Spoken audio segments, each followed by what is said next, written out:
based on the way that we've got so many people here and we're going to have more coming in shortly, we would ask you to put your questions in by text and then I'll read them because we're not going to have the luxury of being able to hear from everybody directly. So we apologize for that. But thank you for bearing with us. As you can imagine, it's not easy doing big, large-scale events like this on Zoom, but I know that so many of you in your classes have become Zoom professionals. So we really appreciate your generosity of spirit. And speaking of generosity of spirit, we've asked two incredible titans in our industry to be here tonight to help us understand popular culture, this unique moment in journalism that we are experiencing, and how all of us, as we transition to this next phase in our careers, can harness the momentum of our year at Columbia Journalism School and go out and try and emulate the remarkable work that they have done throughout their professional life. So just to introduce these big speakers, I mean, you all know who they are at this point, but we've got Dan Wakeford. He's the editor-in-chief of People magazine. He's been editor-in-chief for a year. He's been deputy editor since 2015. Welcome, Dan. You've got a really impressive career, having managed 3 seasons of People magazine crime series, People Investigates, published for the first time ever your first remote book, which is incredible. Well done. I mean, that's a big challenge. Introducing new editorial franchises and more. We're going to get to all of that. But Dan, first of all, thank you very, very much for being here. Thanks for having me. It's our great pleasure. And in addition to that, we've got Chloe Melas. She's an investigative entertainment correspondent for CNN. And Chloe has built a really phenomenal career covering the entertainment industry out of New York. But she is one of the best sourced and most talented reporters that I know. Some of you had the chance to meet Chloe earlier this year when she came to Columbia to teach a class on investigative journalism and shared with us insights into the processes that she brought to bear in reporting Me Too related stories about actors like Kevin Spacey and Morgan Freeman that really powered and shook the movement. She's also had a real leadership role in ongoing Harvey Weinstein coverage. And not only is she a writer for CNN, an investigative reporter, but now she's anchoring shows, and she's going to tell us how she's doing that from her home across various CNN platforms like CNN, HLN, and CNN International. Chloe, good evening. Good to see you. Hi, thanks for having me from my glamorous basement. Yeah, I know. This is amazing. You're gonna have to tell us how you turned your home into a studio. We were joking tonight because I'm here in Rhode Island and I know you're in New York, and I set up my ring light. So I hope that means that that I'm coming close to some sort of professional TV studio. That's not fair. I'm in the dark here, and you guys are all shiny and glamorous. It's not fair. That's okay. That's okay. You're not in the dark. You're illuminating millions of readers' understanding of what's going on right now with the work that you've been doing. So on that note, I want to dive right in. As I say, everybody, feel free to share questions in the chat. We want to hear from you, and we're going to do our best to get to as many of those as we can. But let's start with you, Dan. I mean, what has this been like? And I'm going to ask you, Chloe, the same question in just a moment. But I want to start broadly. This has been such a transformative time in our profession and in our industry. As I said before, you published your first book ever remotely. How has this been for you as editor-in-chief, and what challenges that we're living through are presented to someone in a senior editorial position like yours that you've had to be creative and work through in the last couple of weeks? I mean, there's been so many challenges. I mean, a month ago, if you said that I would be putting 4 issues out in a row from home without stepping foot in the office, I wouldn't have believed that to be happening. And on Monday night, we closed our 4th issue from home. For the most part, it's much longer days. Communicating in person is a lot more efficient, a lot more creative. And so we've had to find workarounds and a lot more conference calls as you're controlling this call here now, right. Talking over each other, not to be patient with each other, to find processes within magazine making and the craft of magazines. You're building ideas together, you're working on layouts, there's a creativity which is in person, it's looking at photos, there's a physicality which comes with a magazine. And we've had to work around that to be a lot more decisive, decision making. Close days are a lot longer. It was about a 20-hour day on Monday, so journalists are kind of used to that, but I'm not an evening person, so that is a frustration for me. During the crisis, obviously there is other issues outside on the business side of magazines, the distribution of magazines. All airport terminals are now closed. That's 10% of our distribution on the newsstand. Then you have issues with Then you have issues with like Barnes and Noble closing. We've had upticks in grocery stores, but there are challenges related to the business side. Then also in all businesses at the moment, advertisers are fleeing from advertising. So there are certainly challenges involved. On the creative side, it kind of was a challenge to begin with. Now it's exciting. It's actually quite satisfying working out how to shoot a celebrity when you've only got the options of who's in their house to shoot them, because we're not breaking social distancing there, getting celebrities to shoot themselves, working out workarounds to make sure the quality of the magazine is still there is actually quite satisfying. It's also looking at the different content buckets that we work on and making sure that they're delivering the right things for the reader. The world has changed. For the most part, I have 3 content buckets related to the coronavirus: the information about the coronavirus, the actual news and the health information. Readers have really craved that, because people is a trusted source, and to know that they can get that accurate information. And then creating positive stories around the coronavirus. We've done a lot of work on the nurses and the health workers. Then there's our regular content, which I think is possibly the most important stuff at this time. People want normalcy, and they want escapism, to escape into a story. There's a reason why everyone's watching Tiger King, because they don't want to think about what's happening outside of their house. And then finally looking at our service content, how we can help people during this time at home, whether it's style and beauty, how to redo your routes at home on your own, or what to watch on Netflix, and food recipes you can do from your pantry. So there are many different ways. There's content pivots, there's creative challenges, and then there's business things we've had to adapt to. That's really fascinating. I was making some notes. We're going to come back to a lot of these points. But Chloe, I want to bring you in because you're broadcasting on air, you're working sources on the phone, you're interviewing people. I mean, you and I were talking earlier this week. It's remarkable, the list of people that you've managed to interview from, your house, from your basement. When you go and anchor shows later on this week, I think you've got some actually early tomorrow morning. So thank you for staying up with us here this evening. We're not going to make it too late of a night. But what does this do as far as the role of the broadcaster, the anchor, the correspondent in really fundamentally changing at the granular level how your day works and how you have to think through technical challenges and journalistic challenges? How are you adapting to do all this? Because, like Dan, you've managed to get through this period sort of to the outside world flawlessly, but I'm interested to know what's going on the inside. Oh gosh, I think, can you hear us? Because we suddenly can't hear you. So we're gonna work on that. Can you unmute yourself? No? All right, well then bear with me 1 second and we'll make sure that you can get back online. Can you do sign language, Chloe? So, talking about adaptability, right? Sorry guys, you can see we're trying to do our best here. Okay, so Dan, let's come back to you with a question while we get Chloe's mic working momentarily. I'm really interested to know, you say that this has been affecting the sale of magazines in airports. What are some of the other revenue streams for publishers like People, and how are you trying to access different markets and continue? Oh, no, we've got Chloe. All right, so Dan, hold that thought.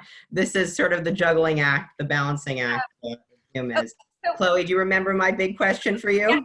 Yes, of course. But I have a lot on my mind. I have 2 kids running around upstairs, so forgive me if I don't answer it fully. But no, I think that you really have to put your trust in every single person that is on your team. So CNN is spread out across tons of different bureaus across the country.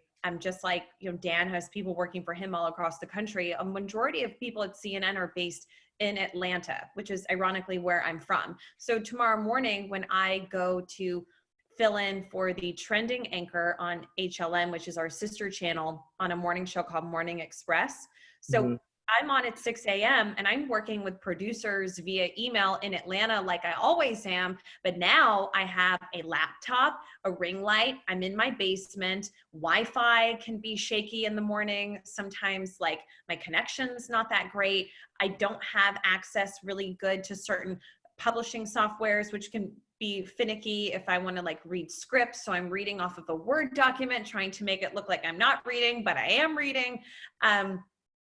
Obviously I have 2 children and, I'm assuming that, maybe most of you don't have children yet, but it can be very difficult to juggle. And I think that now more than ever, I am trying to be very specific about my time, my schedule, working with my husband to kind of figure out what is that work-life balance right now. Because, for instance, tomorrow morning, I'm going to be on at 6 a.m., but then I'm interviewing Ty Burrell. Tonight is the finale of Modern Family, like the finale, like the end of the show, totally. So that's, a moment, right, of escapism, like Dan was talking about, that people are turning to and focusing on, although it's sad. And I'm also going to talk to him about how he's giving back during the coronavirus. And so a lot of my interviews are like that, but that's at 9 a.m. right in between while I'm anchoring. So if it all goes well, I'm going to do that at 9, then go back to anchor a little bit around like 9:45.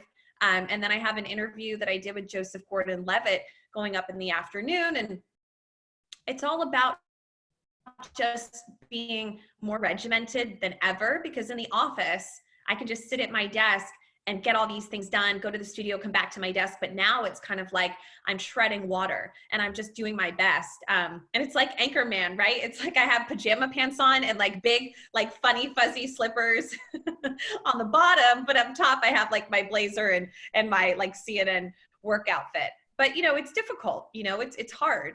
And everybody is trying to figure it out right now. Well, first of all, you're not alone as far as the work wardrobe, because I will freely admit that I'm in this nice cashmere sweater up top and my favorite sweatpants on bottom. So I hope nobody's judging. And we figured out just a note for Dan and Chloe. If you can keep your mics on, that should resolve any mic issues. Just don't. So thank you for telling us that. Dan, I want to come back to you with my question from earlier about business in publishing right now. This is a time where I saw a story out today from the Washington Post. This is going to hit local papers very, very hard. Some may not be able to recover. People, correct me if I'm wrong, you have something like 40 million readers. I know, just an astronomical number. It's such 100 million, the imprint of the audience every month, 35 million in print. And the rest in digital and different other platforms. So we have a very robust business. We're probably the most profitable magazine in the world, and we obviously are diversified in lots of different areas. But we are looking at other businesses and other areas that we have a right to play in the future that could evolve after this crisis, because the world is going to have changed. And consumer behavior is going to change. And the idea, we throw a lot of events, so the idea of events is going to change. Are people going to want to hang out at a big crowded concert anymore? And so the whole world is changing, so everybody's businesses are changing, and everybody's thinking about how that's going to evolve and how that's going to affect their business and how we can grow and how we can challenge ourselves. And it doesn't always have to mean a negative thing. It can mean positive things, that we can create new businesses and create new opportunities and be more creative. Dan, let me stick with you for a second. And Chloe, I'm going to put this same question to you, but you've sort of referenced the answer a little bit earlier. And by the way, I just want all of our audience and students from across the journalism school to know, I see this sort of like the nightly news broadcast, right? Like the coronavirus is the big evening news that we're starting with at the top, but over the course of this hour, 75 minutes or so, we're going to talk about a lot of other topics relating to pop culture reporting and how you do it. But I want to make the connection between the kind of reporting that you guys both are doing, Chloe and Dan, with sort of the zeitgeist of where people are. There's been this real debate in journalistic communities, I've noticed, about how we balance local coverage, national coverage, international coverage with the virus. Because the virus may be the dominant story that's touching parts of everybody's life, but it's not the only thing that's happening on Earth right now. So what role do you see pop culture having in the discussion around the virus? Do you see it as a refuge for people because it's the only break they can get from reading all the dark headlines? Do you see it as another platform that can be deployed to tell stories relating to the virus? I mean, we see what's going on with the Global Citizen Festival, Lady Gaga, that's a very big pop culture story related to coronavirus. Do you think there's room for other kinds of news right now? What are your thoughts on that? Because this very well could be the norm in at least our current news cycle for 4 to 6 weeks before things really start to let up. So Dan, let's start with you and then we'll come to Chloe. I mean, I think there's room for all of those things, certainly. I think we found that people want to read about the coronavirus in the morning, and then come to the evening digitally. They want the escapism. They don't want the coronavirus. I would check the news in the morning. I can check it at night. I don't want TV news about the coronavirus all day, creating fear, creating anxiety. I do want some normalcy and some escapism and to escape into a story. And that's what good journalists can provide. I think pop culture can play many different roles. The idea of celebrities helping people, as you say with Lady Gaga and many other celebrities, using their platforms to help people to talk about masks and creating masks, the idea of celebrities paying tribute to people who are doing great work.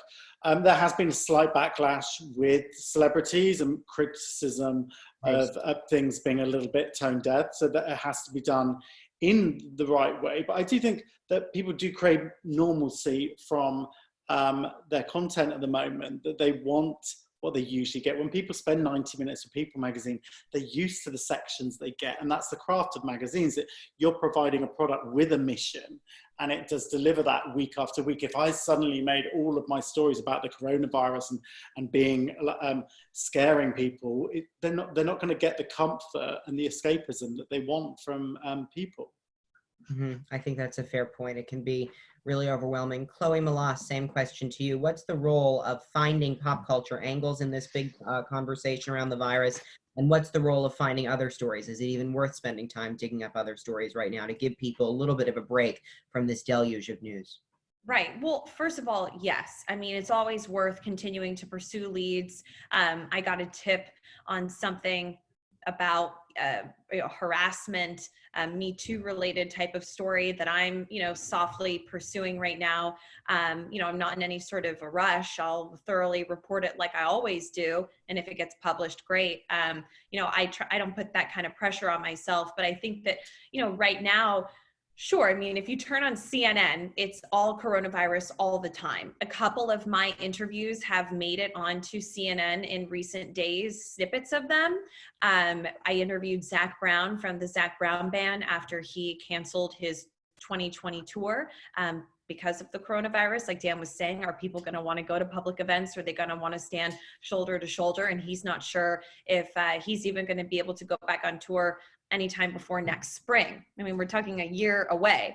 And I also spoke to Jim Gaffigan, the comedian, about how he and his wife are delivering meals to different hospitals across New York's 5 boroughs. In this moment, most of the stories that I'm covering have some sort of coronavirus angle, whether it's the celebrities that are getting the virus and overcoming it, passing away from it, people like Ellen DeGeneres who are getting some of that backlash on social media like she did today. And then also there is Tiger King. There are those stories that are breaking through, and I'm covering Tiger King. I interviewed a couple people from the show, and we aired it on CNN's sister channel, HLN, which covers a little bit more of a wide variety of news. I mean, really the only angle with Tiger King that's coronavirus related is that here is a show you can watch while in isolation, or, Joe Exotic under quarantine in his prison, because he's been under quarantine. I think the whole prison was. So I decided that, I want to continue to do celebrity interviews right now, and I want to continue putting out fresh content. So I started an interview series via Zoom at home. And so I interviewed like Timbaland and Swiss Beats today, because they're doing this battle. I don't know if you guys have seen it. It's really, really cool. It's on Instagram. They're doing these Instagram live battles with songwriters and producers and artists. And so you're hearing these producers, but they're not actually verbally battling. They're playing their music. Like someone will play a hit and then someone else will play a hit, and they go back and forth for over an hour. I'm talking to Leanne Rimes on Friday about how she's helping people through meditation and breath work. And I just want to continue to stay on top of my beat. I could easily just cover coronavirus and celebrities that are getting it, because, I'm not an editor in chief, right? So I cover specific beat within a much larger, I'm like a smaller cog in a massive wheel like CNN. So we have our CNN entertainment section on CNN.com, but it's very rare that you see a major, any celebrity related stories on CNN. I mean, the last time that I was on CNN domestic, me physically live, was when Tom Hanks revealed that he had the coronavirus. So it has to be a certain threshold for them to break away. But when it comes to HLN, again, that's a place, or CNN International, because we have found that the international fans like a lot of pop culture. So you'll see a little bit more there. So, you know, I'm doing my best to cover all those types of, I'm doing my best to cover all those angles. And, you know, it's a fine line though, because again, we don't want to receive criticism either. So we have to have that fair and balanced coverage, like I think Dan was talking about. That's fascinating. I will just say, I mean, first of all, when you have been on CNN so many times, it's always because you do really hard news stories as well. Like you cover entertainment, but you've managed to really blow the lid off some huge scoops. And I want to get to those investigations in a moment. But Dan, I wonder if you can take us into your virtual newsroom and give us a sense for how you pivoted, because I am so fascinated by that Women's Wear Daily article, the interview you gave that we circulated to the J Schoolers. And I think many of them are familiar with this, and I was referencing it before. You've managed to publish this book remotely. How did you go about establishing some sort of structure for getting this done? You probably had to think very quickly, be adaptable. I'm sure you're still thinking through challenges. Bring us inside that virtual newsroom. I mean, the structure kind of exists already, but with regular meetings. So it's just replicating those meetings, whether it's a news meeting in the morning, whether it's a visual meeting later on, whether it's a cover meeting, whether it's a meetings with advertisers, whether it's a business meetings, whether it's brainstorming meetings for new events. It's basically replicating those meetings either by Zoom, either by a conference call, or regular old-fashioned phone calls, and it's just like making sure that those communications are going. Everybody is now onboarded onto Slack. Some of us, it has taken this crisis to make me actually proficient in Slack and to be communicating in that way. But like you making sure communication is happening. The rest of the things is basically making sure everybody's technology is working. Getting pages round at 2 a.m. Sometimes there can be blips when everybody is on the same networks. They can go a bit slower. So it's basically being organized and making sure, let's get this story in 2 hours earlier than it needs to, so that if there are any complications, that we can still get the magazine to the printers. And the first week it was a nail biter. It was right up to the last minute, and it was 3 o'clock in the morning, and that was despite us getting all of the stories in as early as possible. That's very, very interesting, but you still did it. And later on, we're going to talk about lessons learned, and for both of you, how you think the industry may change as a result of this, if at all. But Chloe, we were talking about your investigations, and just for those who weren't able to come to your class earlier on this year before we all moved online and moved into our new homes digitally, you were kind enough to come and teach a seminar on doing investigative work on the entertainment industry at Columbia Journalism School, which was really very fascinating. So without asking you to teach the seminar again, I'm terribly interested in your work around Weinstein and Kevin Spacey and Morgan Freeman. Can you choose one of those 3 big stories you've covered and just kind of walk us through in Cliff Notes version how you did it and some lessons learned and some big takeaways that now you try and apply to your investigative entertainment work now? And if I could just hitch a second part of the question onto the back of that, how does it make you feel that those investigations that you did stand up as some of, honestly, the most memorable pillars of that movement? They do. Thank you. I mean, wow, I appreciate you saying that. It was very, very kind.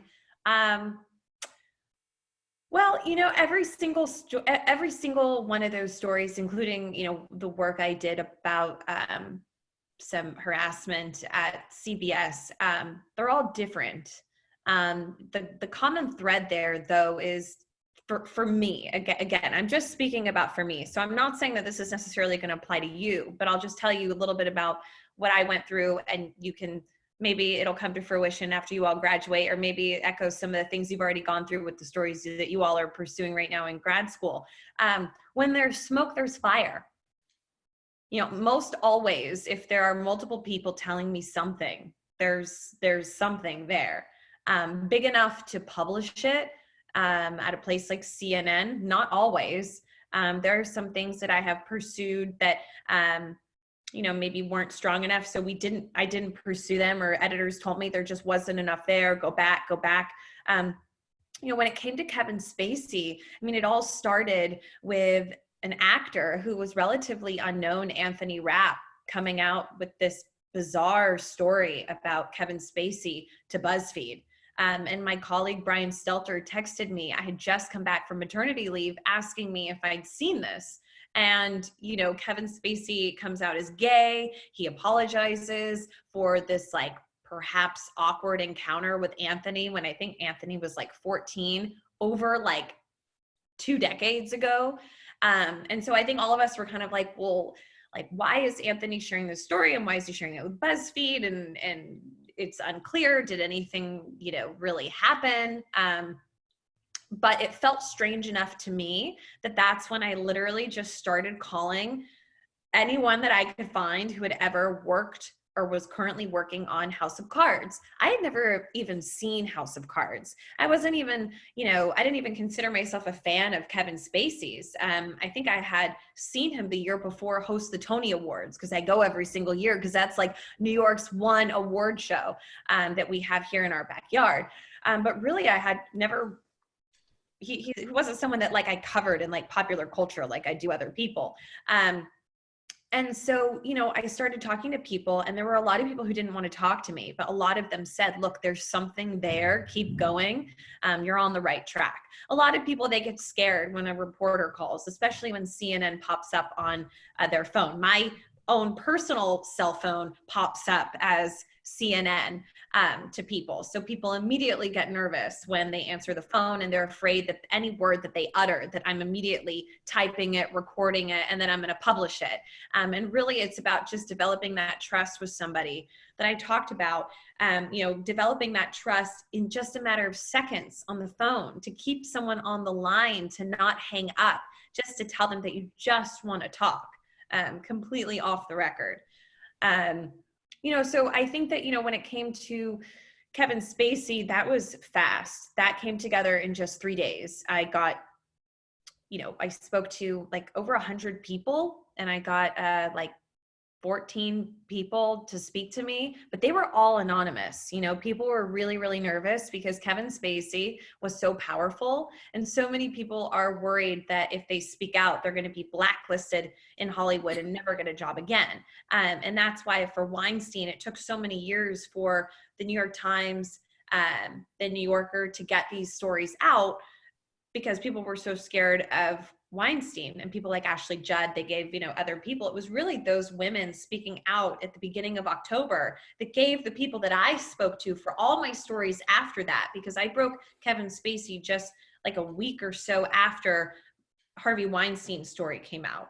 So people had this confidence that if all these celebrities and these women were speaking out, that they will too, but they were still speaking out anonymously to me. And you'll see that in a lot of my stories. It's a lot of anonymous sources, because people are so afraid of retribution. When it comes to Morgan Freeman, I've told this story many times. I was at a junket, and a junket is where a studio pays for a TV interview to happen, or, online, and they have the cameras set up. And you go in there and you have a certain amount of time to speak to these actors. And there was Morgan Freeman and a few other actors in a room, actually a room full of people. I was pregnant, and he made several just sexual comments to me throughout the course of when I walked in the room and when I left. And some of them were caught on camera. And it was and this was before the Me Too movement ever happened. And I had told my bosses about what happened, and then that was just kind of it. I never thought about it again. It was really after the Me Too movement happened, and I did the Kevin Spacey story, that I was talking with my editors, and we said, is there more there?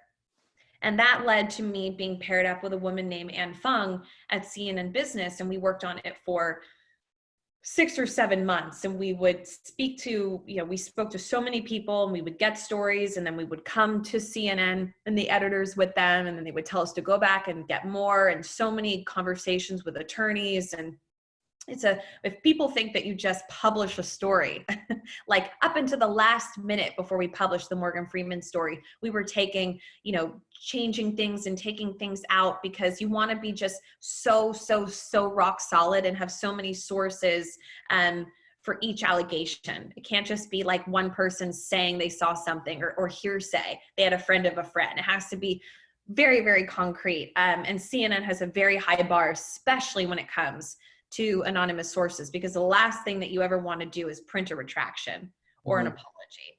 Yeah. And then I think that, with CBS, same thing. And then with Harvey Weinstein, that was a little bit different. I didn't break that story. I had nothing to do with that. I came in and covered like the final third of Weinstein, of the demise. I spoke to him 2 days before his criminal trial. That took months to get him to agree to speak to me. And that was exhausting, working with him and his team to get him to talk to me. And then I covered the trial. I just want to say we went there together to see. Oh, yeah, I called Reed. I said, it's open to the public. Anybody can come. You should come with me to one of the days. It was the day that it was closing defense arguments. Yes. We went down to the courthouse, and it must have been 20 degrees. And yeah, I mean, you have to get like 6 in the morning. You have to wait out there, and they don't let you inside until 8. It is not glamorous. If you think covering a court case is like TV, it's not like that. And yeah, so I was there for his verdict. I sat like 2 rows behind him. When the verdict was read, I actually sat next to Jodi Kantor and Megan Twohey, which was just the irony of all of that I'm sitting next to like these 2 women who broke the story wide open. Was just like, I was just in awe of sitting next to them. It was just so incredible. And again, the coronavirus was happening, like people were already staying at home. Most everyone at CNN was already working from home. And I'm there in a courtroom full of people shoulder to shoulder. And I'm so grateful that I didn't get sick. I was so nervous to go that day for his verdict, his sentencing. I was very nervous to go, but I decided to go anyway.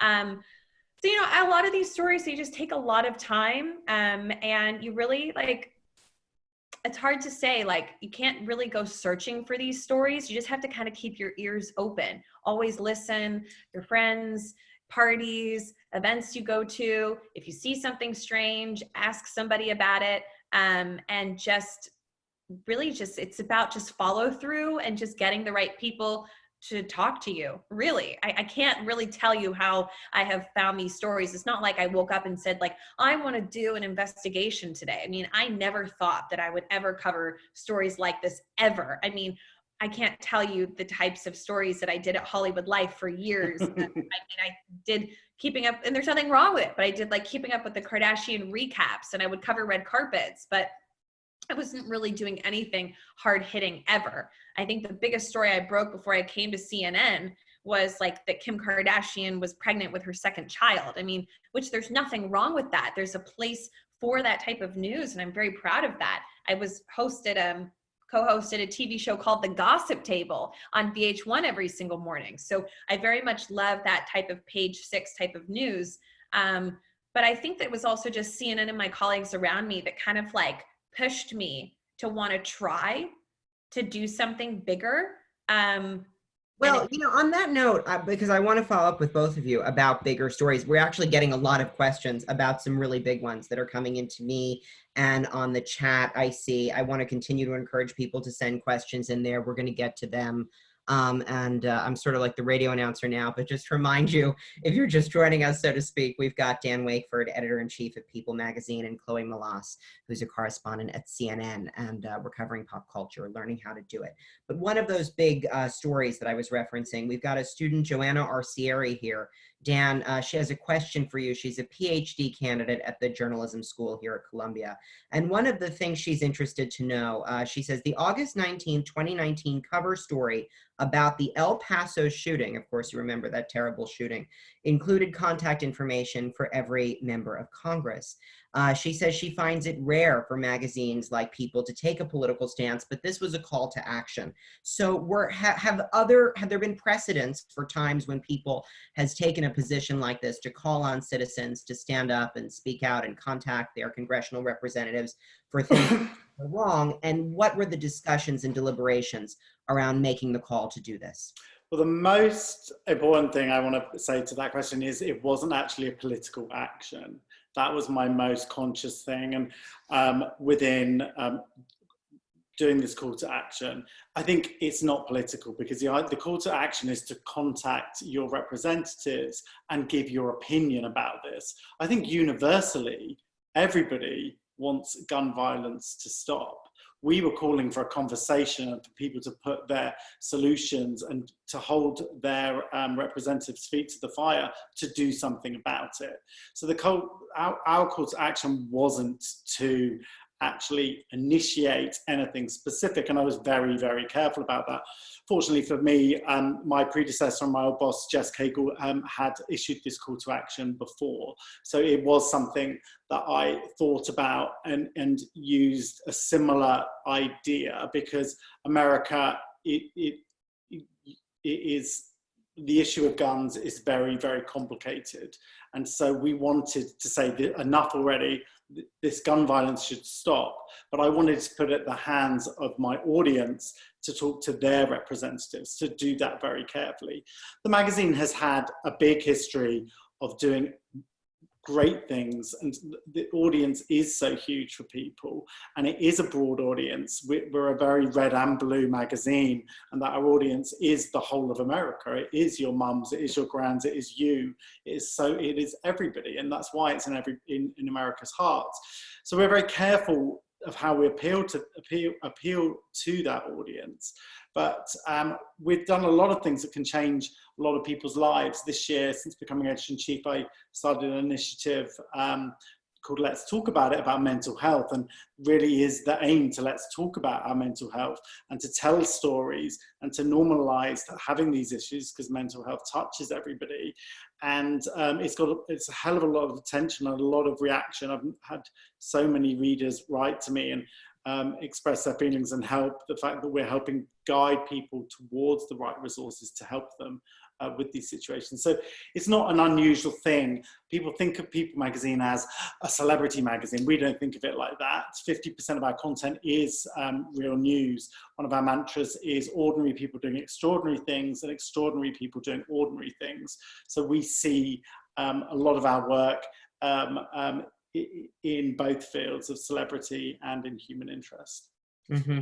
I have another question for you, Dan, and then I'm keen to know more about Let's Talk About It, because we've done a lot on mental health here at the J School this year, reporting on trauma. You have a reporter who's been a great friend to us, Elaine Aradias, who writes about crime and justice, and she and I have talked ad nauseum about reporting on trauma and conversations around mental well-being for reporters. I know you may be programming to 100 million readers, but I do want to learn more. But we've got a question here from Alyssa. She says, how can magazine freelance writers make themselves useful during the influx of coronavirus coverage? Do you have any tips? Are magazines looking at assignments from freelancers, or mostly concentrating to in-house reporters? I know you can't speak to every publication, but how are you guys doing it? I mean, People magazine really only uses established staffers, and we do have stringers. So if a freelancer was reporting to us, pitching a story straight away, there would have to be a process of working out whether we could onboard them. So it's not a straightforward procedure at People. At other places, I would have thought they do take on new writers in a manner. I think this era of the corona coverage is like a great time for storytelling. This isn't a moment in history. This is one of the biggest moments of the last century. Like if you think of the whole world stopping, like this is the backdrop of amazing stories that are happening. It's got all of the tenets of amazing storytelling. You've got heroes, you've got tension, you've got death, you've got tragedy, you've got there are so many stories out there. So this is a great time to tell these stories. And I mean, the beauty of the internet and the beauty of social media is stories can be told and will be seen. If you're telling amazing stories, they will rise to people's attention. Chloe, I've got a question for you. Building a beat, you know, you are one of the best sourced reporters on this beat that I know. You live and breathe your beat, what you cover. You're always looking for new ways to cover it. And you've just done a remarkable job of getting people to be comfortable enough to talk to you. I know you spoke about that in the investigation, but advice for people, servicey advice for young journalists getting started in the industry who want to cover and build a beat and own their beat. How do you do it? How do they do it? What are the pro all-star tips for really working sources and building a Rolodex? Sure. I mean, I'll never forget being 22 years old and Will Lee, Dan Wakeford. Doesn't he work with you, right? Yes, my colleague, yeah. Doesn't he, what does he run digital for? Yeah, people? he's the head of digital. Yes, that's right. Okay, so he hired me at Hollywood Life. I had just gotten done working at CNN as a news assistant. Speaking of in the middle of a recession, it was like the worst time to get a job, similar to the job market now. But we can get into that later, Reed, if you want. So I remember Will Lee saying, like, you need sources. And Bonnie Fuller, the editor-in-chief, formerly of Us Weekly and Glamour, now she's my boss, felt very Devil Wears Prada. And she's like, you need sources. And I'm like, I don't know what that means. And I don't know how to source. And this is so stressful. I cried all the time. I remember wearing a heart monitor once to work, like taped all over me, because I had been to a cardiologist because I was like, my heart feels like it's beating out of my chest because I was so stressed out. I mean, like, I'm telling you, like, I have some crazy stories. I'm fine. And I was fine. Just dramatic. But, you know, honestly, the best thing I ever did was finally, like, stop being such an old lady, like a grandma that I was, and putting on my pajamas at 7 o'clock and like getting in bed and like watching Sex and the City and forcing myself out to go and cover every single possible event, saying yes to literally every single invite. And sure, to be a reporter, you can't be shy. Like, for me, going to parties and having to walk up to somebody whose marriage has just split up and try and talk to them, that was really intimidating. It wasn't really a skill that I was good at, but like, you have to be somebody who's willing to go and chat to people. It's awkward, Dan, right? And also, when you're getting invited, you're not getting invited to the red carpet. It sounds so exciting, like, Mom, who I think might be listening to this chat right now. Mom, I'm going to cover, whatever premiere, and it sounds so exciting, but I don't have a guest. I'm going by myself. I know no one. I've been in New York for a year and I'm terrified. I have no money in my bank account. Like, I have no expense account. I'm going to this premiere. I'm going to this after party, and it's weird. And so I became friends with all these other reporters and just started going to all of these events.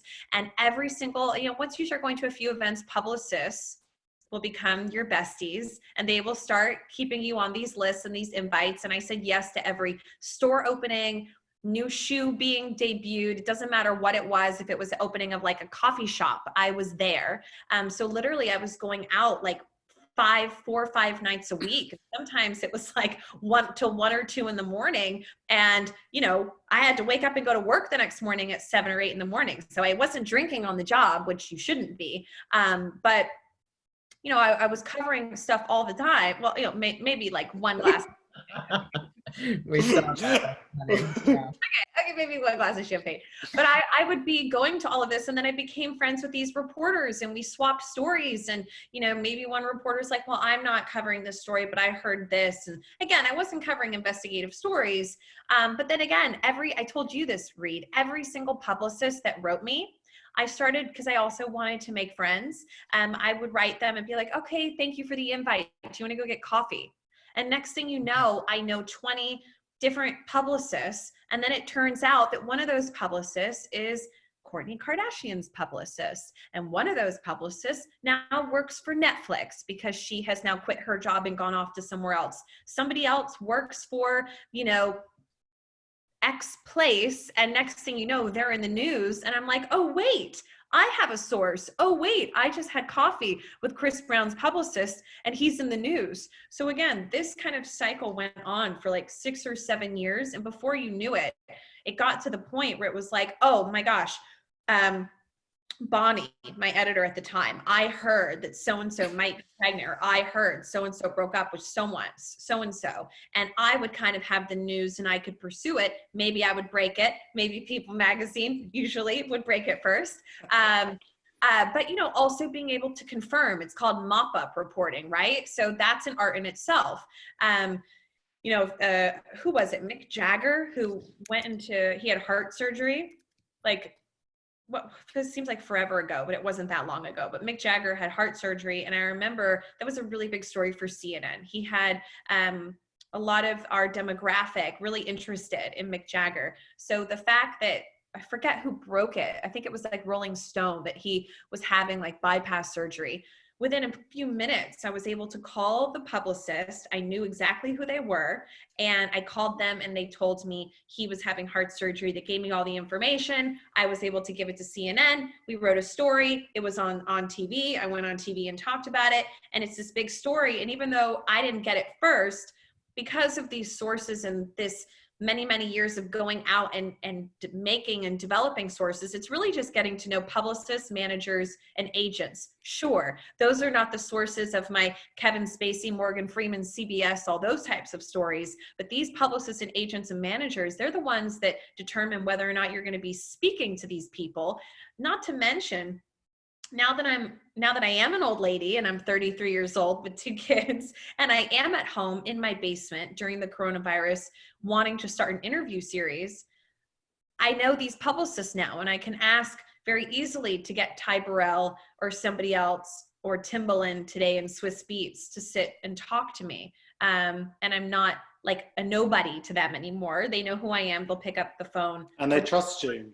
They trust me now. And also not burning your sources, right? If somebody tells you something, or a publicist tells you something, and they tell you not to tell anybody, and they really tell you not to tell anybody, not with like a wink, I don't burn sources, and I've always keep my word. If you want to be anonymous, you're going to be anonymous. If you don't want your name in the comment or whatever it is, I always keep my word. And I've sat on news and stories because people either didn't want me to know, or I know it and they asked me to hold it in exchange for like something else bigger down the line. Before I was at CNN, is like very common. Like you call up and you know some information and you kind of like agree to something else. It's about like your credibility, right, Dan?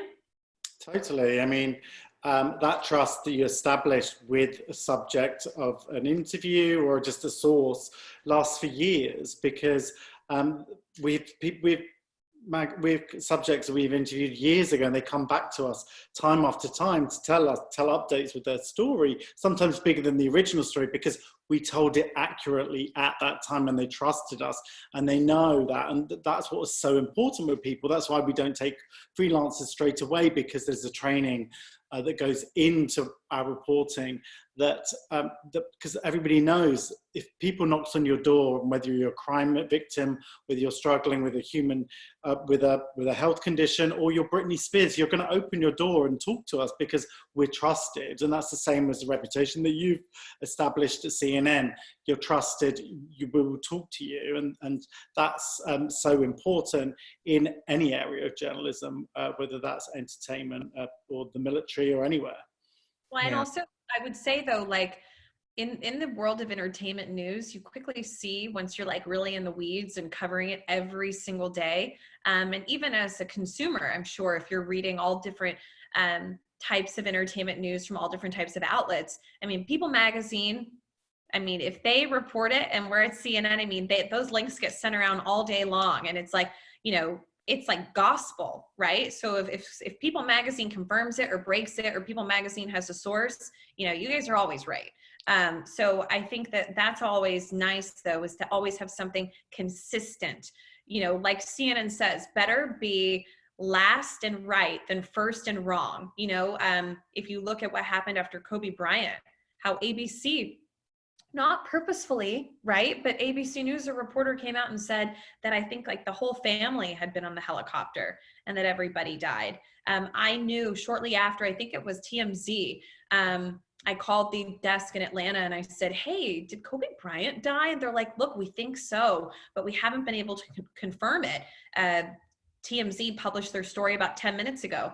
I made a couple calls. One was to a next door neighbor I had in middle school whose dad was in the NBA, and somebody else, a source that I had, and I confirmed it with two sources because it was a death and a big figure.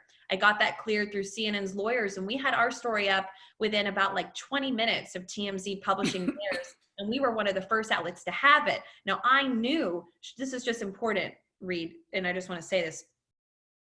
I knew very shortly after that at least one of his daughters had been on that helicopter. And I knew the name, I knew it was Gianna, but he has 4 daughters, right? And this one happens to be like 13 years old. I told the CNN lawyers, I do not feel comfortable reporting this. And I know that other places are reporting other things like ABC and things like that, but I don't feel comfortable. We didn't end up reporting the Gianna news until several other outlets had already reported it, to the point where I felt comfortable doing that. Because again, 4 daughters, the last thing you want is to get something like that wrong, right? I mean, first of all, I trust my sources are correct, but you still have to like trust your gut and just take a minute, take a beat. It's not about being first and getting the news out there first, because if it's wrong, it's such a bigger deal. And at a place like CNN, just like at People Magazine, to print a retraction is like nails on a chalkboard. You just don't want to be in that situation. And especially with a story that big, it's hard to come back from something like that. I mean, I'm sure you can. I've never, knock on wood, been in that situation, but I'm just very, very careful. I like to have a lot of sources on stuff, and CNN makes me have a lot of sources on stuff. You know, some outlets don't even have lawyers and things like that looking at the stuff before they print it. So if you're ever reading an outlet and you're like, how can they print this? If you're thinking that, I'm probably thinking it too, you know, but as a CNN veteran myself, I mean, I wasn't at the network as long as you were. The Row is the infamous fact-checking department that will kick things back 1,000 times until it's really ironclad. We're getting a few more questions in on the chat. I want to remind people we're going to go for probably 25 more minutes. So now's the time to get those questions in so that we can make sure that we hear from you. We've got a question from Christy, which we're going to get to, one from Nick in just a moment. But I've got a question for both of you. You know, so many of us have forgotten, we've had amnesia in this news cycle, that we are in a year that stands out distinctly as one of great import for our country. That's the election year. And Dan, I want to start with you, and then Chloe, I want to ask you this as well. This is your first time as editor-in-chief at the helm of People during a presidential election. So I'm curious to know what you guys see your roles are in election coverage. I mean, obviously we had the big news today that Bernie Sanders is out, but for so many of us, it just feels like it's galaxies away. We will be talking about it increasingly as we get toward November. So Dan, how do you see leading the charge around election coverage, and where does People belong in this national dialogue? So with politics, politics has always been a big part of, well, not a big part, a part of People's coverage.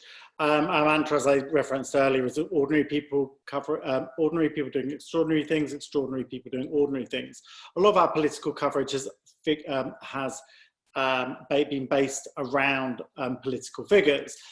Christmas at the White House, an interview with the First Lady, talking about what their life is like at home, and we have done the same with the candidates. That's changed a little bit over recent years. I really believe politics is about the people. I like to probably focus on politics more through human case studies. So issues that are being raised in an election race, I find that sometimes more interesting than the candidates. We will do some coverage of the candidates. I think the country is so divisive right now that we don't always, like, people's an escape, and when they see a candidate they don't like, they just turn the page and they turn off from the magazine. So personality politics isn't a huge part of what I think People magazine can provide. I prefer to focus on the human side of politics and the issues, whether that's about immigration, whether that's about trans people being in the military. I prefer to focus on political issues in that way. Chloe, where do you see your role in election coverage?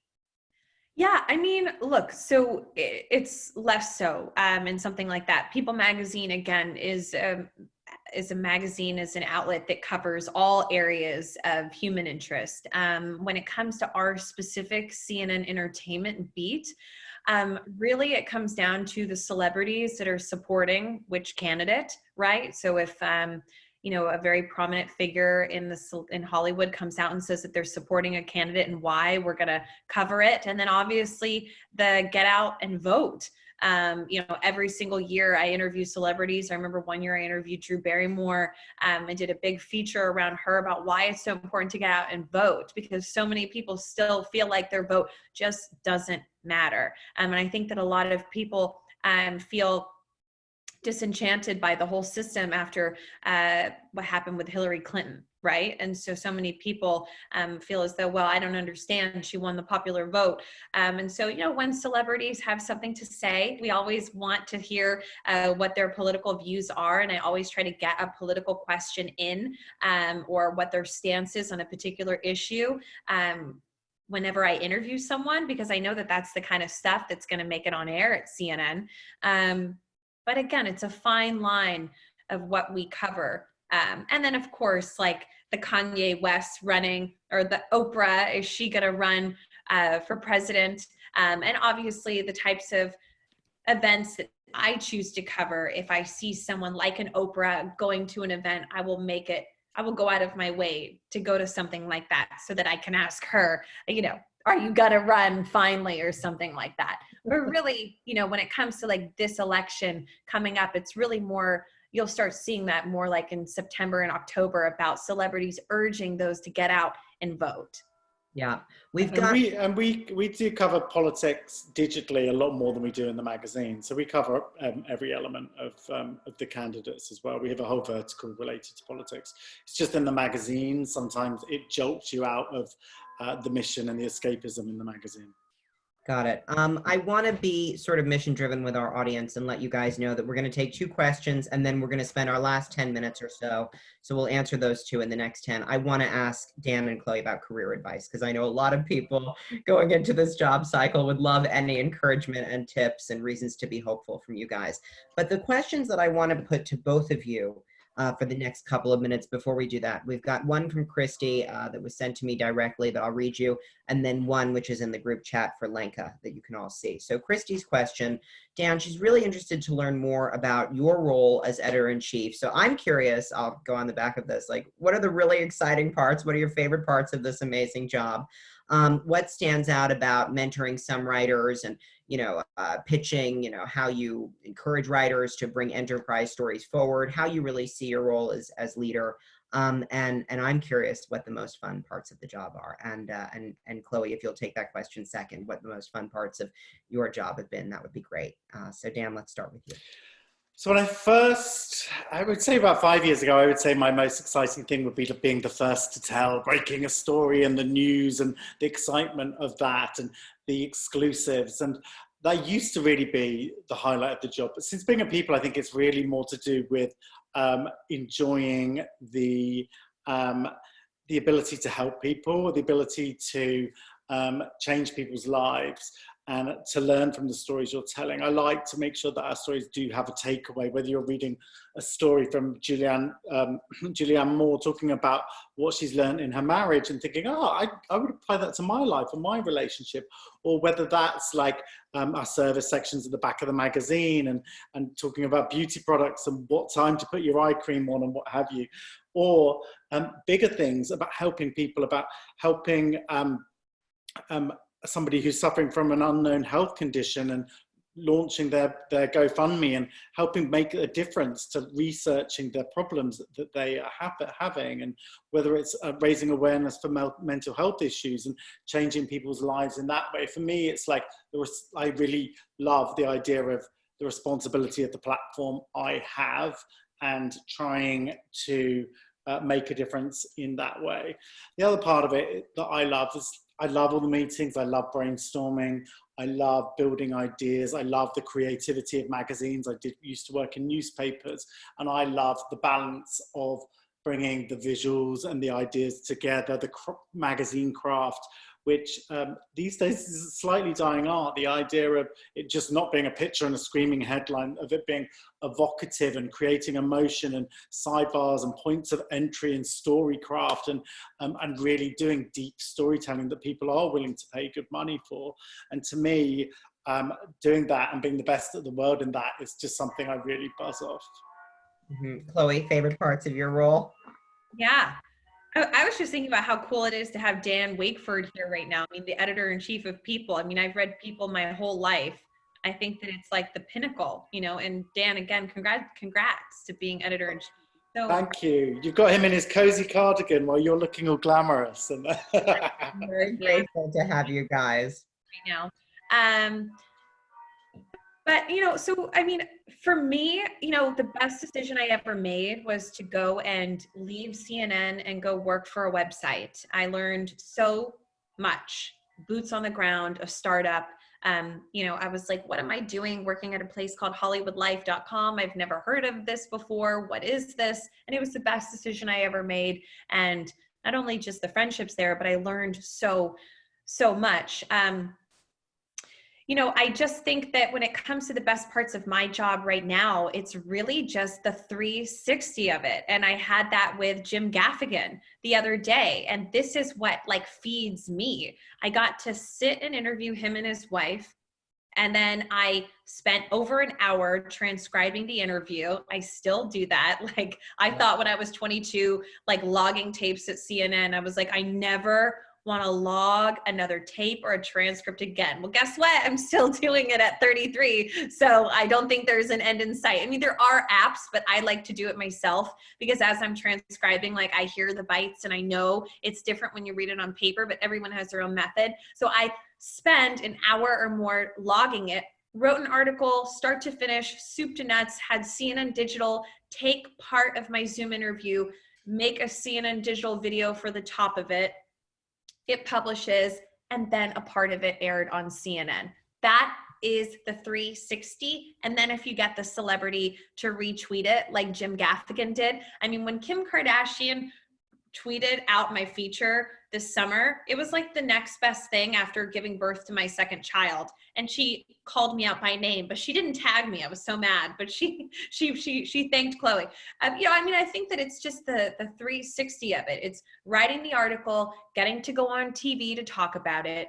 And, you know, obviously like seeing it climb in traffic, it's like a rush to see those stories and all the people reading it and opening it and looking at it. So I get those kinds of, you know, I'm an adrenaline junkie, and that's why I love breaking news. I'm in this business because I love it. I mean, it could be midnight and I'm getting out of bed and my husband's like, what's wrong? I'm like, there's a story that just broke, you know, somebody just went to jail or somebody died. He's like, well, can't somebody else do it? And I'm like, sure, they can, but I want my name on the story. I want to own that story. I want to be the one that the next morning that CNN's New Day is calling me to be on talking about Tom Hanks with the coronavirus, right? And so again, it's also about owning your beat, about trying to be the one always, you know, because there's always somebody else there behind you that, you know, is waiting to cover it too. If you're not going to do it, somebody else is. You've got a whole crew of them here waiting. Yeah, exactly. Right.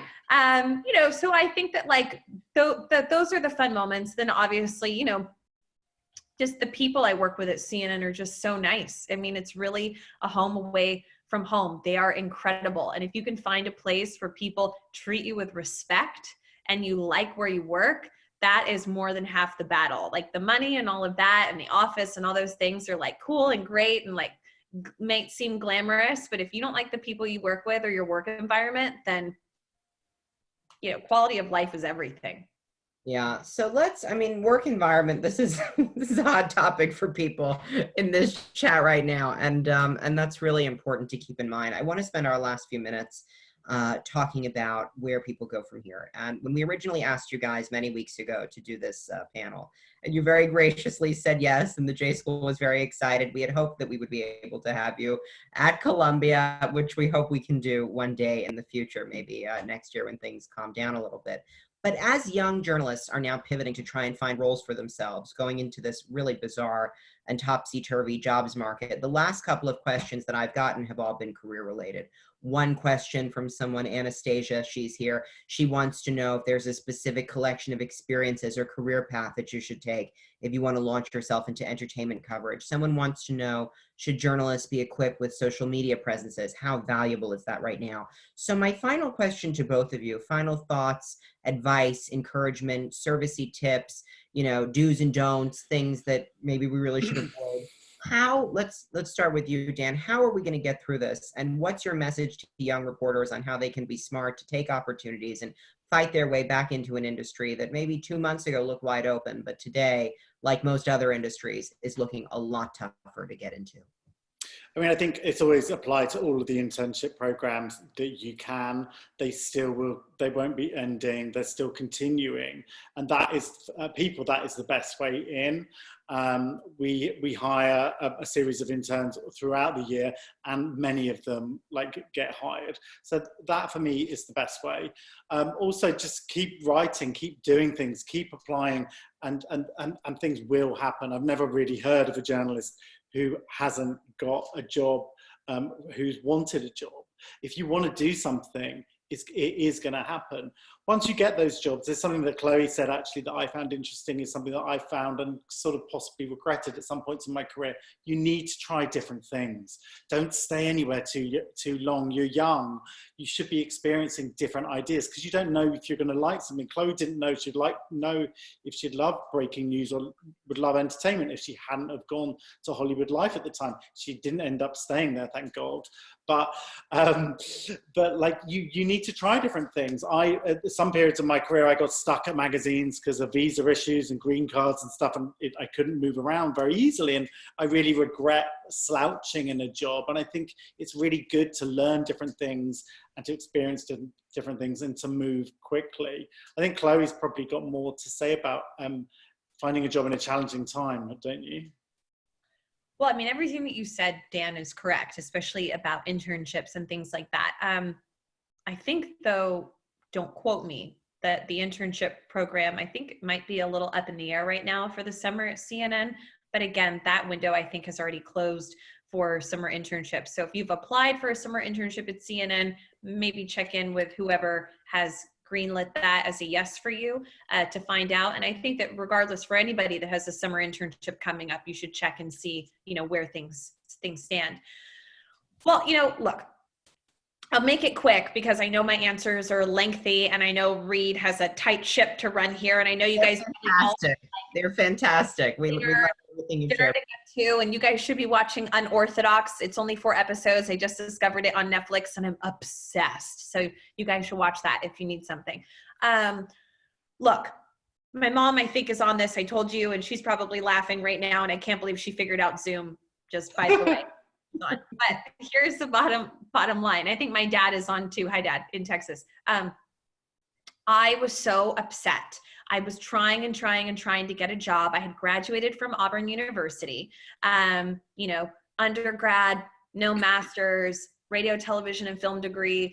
I grew up in Atlanta, Texas, Alabama. I had been to New York only a couple times. I had just interned for the Tribeca Film Festival over the summer and for Stephen Colbert's The Colbert Report when he had it at Comedy Central. So I was riding high, but I didn't want to leave New York. I convinced my parents to let me get a month-to-month apartment, and I was in New York for about a month, and I was applying everywhere: Food Network, production assistant jobs. I went on a couple interviews. Nobody was hiring.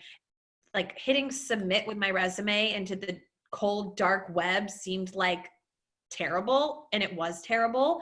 And so my mom told me about a neighbor who I had never met, but I had only heard legends of him, Gary Tuckman, a correspondent for CNN. And he had been at the network since it started. And so I literally pulled out the phone directory, the neighborhood phone directory, and I looked him up and I called him. And I think I was like about to be in tears. It was at night. And I was like, I'm Chloe. I'm your neighbor. I've never met you before. How do I get a job at CNN? Right? Like I aimed really high. And I just said, you know, can I send you my resume? Do you have any tips for me? He was so nice. He was so nice, Gary Tuckman, friend to this day, mentor to this day. He put me in touch with a couple people at CNN in New York. I came up, I was already in New York. I was just home in Atlanta for the weekend. So I go to New York and I go in there and I get all dressed up and I go in for this interview, and it ends up being an exploratory interview. And they tell me right at the end, after this great interview, that they have no jobs. Obviously, like the economy is falling apart. The banks are collapsing. The housing crisis, it's like the worst time ever to get a job. And so I walked out totally sad, totally depressed. And I was like, Mom, I'm going to have to move home. I'm not going to get a job. They have no job openings. This is it. It's over. Like nail in the coffin. And I remember it was a week later and I was getting on the plane to come home to Atlanta, and they called me and they said, hey, somebody backed out. We have an opening for a news assistant job. Do you want it? I said, yes. I had no idea what it paid. I had no idea if I got health benefits. I didn't. I had no idea what the hours were. They were horrible. And I got paid peanuts. And I took the job and I worked there for about a year. And then the whole time that I was there, I took every single business card from every single person that I met. And then I met David Kaplan from People Magazine, who still is one of my best friends. And I hounded him nicely, classy. Once a week, I would send him a note and ask him about how he could help me get into entertainment journalism, because I all of a sudden had this idea that I wanted to pursue entertainment journalism. I don't know where it came from. I don't know why. I think I was just like tired of just the monotony of just like the depressing news. It was like super intense, like it is right now, but we were allowed to be together and I was in the newsroom when it was happening. So none of this like social distancing. And so finally, I think he was just so annoyed. He was like, this woman named Bonnie Fuller is hiring for Hollywood Life. I did one Google search and I was totally terrified, but I went and I met with her and Will Lee, who now works with Dan Wakeford, and they hired me, I think, only because I had CNN on my resume. And I think that they thought that like I knew what I was doing. I had no idea what I was doing. I was not a good writer. I had no sources. And I think I cried every day for the first year. But the point of this story is that get every single business card. And if you can't meet people right now and you don't have a Rolodex of people, go on LinkedIn and look up every single Dan Wakeford and Chloe Melas at every single outlet, no matter if they are a contributing writer at Forbes or if they are the editor-in-chief of Fast Company or the editor-in-chief of Us Weekly. Email Dan, because you know him now, email me, and just constantly just be like, will you look at my resume? Will you look at my cover letter? You know, can I meet you for coffee? Can I do a Zoom with you? And just constantly ask and follow up and follow up and follow up. The early bird gets the worm, right? Like if you are the one like out there, like tactfully, graciously being aggressive, right? Because people like don't like the word aggressive, but I'm aggressive. And just like with CNN, 7 years later or 6.5 years later after Hollywood Life, I didn't want to work there anymore. And I was aggressively pursuing to work at CNN. For about 6 months, I pursued the job that I have now at CNN. I pursued them. And the only reason I got the job is because I was that squeaky wheel. I think they finally just gave it to me because I think they were just tired of seeing my name pop up in their inboxes. But no, seriously, it's just about just constant follow-ups. I've never heard of a situation where anybody's just going to be like, hey, you graduated from Columbia, so here's a gold star and here's your perfect job, you know, in this economy right now. It's tough, but once you get your first job, like Dan said, like there's always freelancers, there's always opportunities, there's always turnover and change. You guys are all gonna be okay. But use the internet to your advantage and social media, and reach out. You know what? I mean, this is tremendously hopeful stuff, and it is a tough path. And I guess no, it is. I mean, because it's true, and because everything that, you know, you've been through, Chloe, and I think all of us who have gotten here to grad school who have had journalistic experience. Hasn't been easy, but we've done it and we'll do it again. And I guess I would just leave with one observation of my own. Dan, I wrote something down that you said that you'd never heard of a journalist that really wanted a journalism job, but ultimately wasn't able to get one. And my parting note to my colleagues is that a long time ago, Chloe, you know this, in a galaxy far, far away, I was an actor on a Nickelodeon show called iCarly, and actually I was in People magazine. I have to go and dig up the edition. It was, I think, right around the time of William and Kate's royal wedding years ago. But my manager and a producer on the show, we were talking about this, and I think it might have been Dan Schneider that created the show, who said, for anybody who wants it, no matter how hard the battle is, ultimately, if you want it enough, you get there and you make it. And you guys have shown us the pinnacle of this profession through the work that you do and the generosity that you've had in being here. And I just want to thank you. I want to thank you, Chloe, Dan, Wakeford. I mean, what an amazing opportunity before graduation, in spite of what's happening, to hear from the editor-in-chief of People magazine, a star on CNN. And Chloe, you've been so incredibly supportive for this school. So thank you both for your time, and we wish you the best getting through this news cycle. And thank you, everybody, for joining us. Have a good one. Take care. Thank you all. Bye-bye.